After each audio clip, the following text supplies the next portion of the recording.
near a neighborhood that recently marked 99 years since one of the most horrific acts of racial slaughter in our nation's history, in the area then known as Black Wall Street. It's a moment many Americans never learned about in school. Today, CNN's Randy Kay shows us why we should have. But a warning, some of what you are about to watch is graphic. It may be hard to watch, but we believe it's important to bring you history as it really happened. In 1921, the Greenwood area of Tulsa, Oklahoma was thriving. It was an affluent area, home to more than 300 Black-owned businesses that became known as Black Wall Street. It was an amazing time for Blacks in Tulsa. Despite all the success, African Americans were still dealing with segregation and deep racial tension. It came to a head beginning on May 30th, 1921, when a 19-year-old African American man was accused of assaulting a white woman in an elevator in downtown Tulsa.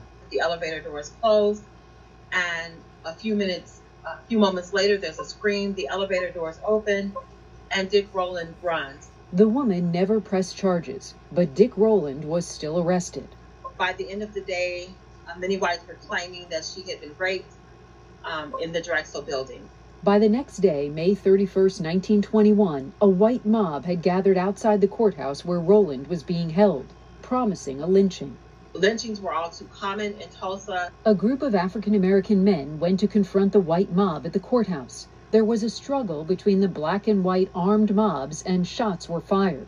The African Americans retreated to Greenwood, hoping to protect their property and families. But the white mob followed, killing African Americans and burning down everything in sight. They called in the National Guard, who was told that there was a Negro uprising and Negroes were killing innocent unarmed whites. So they sided with the predominantly white police force. Nearly 6,000 African Americans were forcibly detained.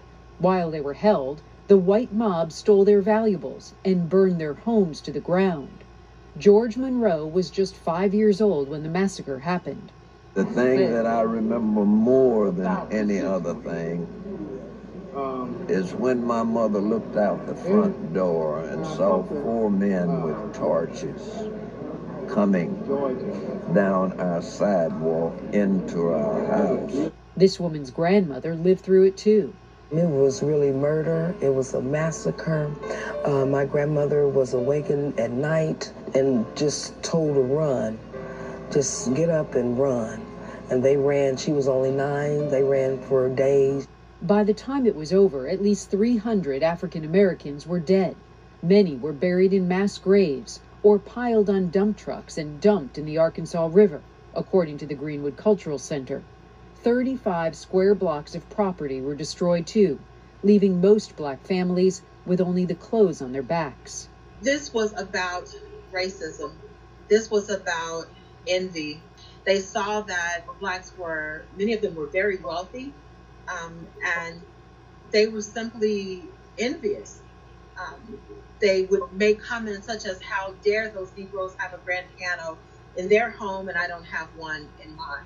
We will not forget the history of Black Wall Street or the 1921 Tulsa Race Massacre.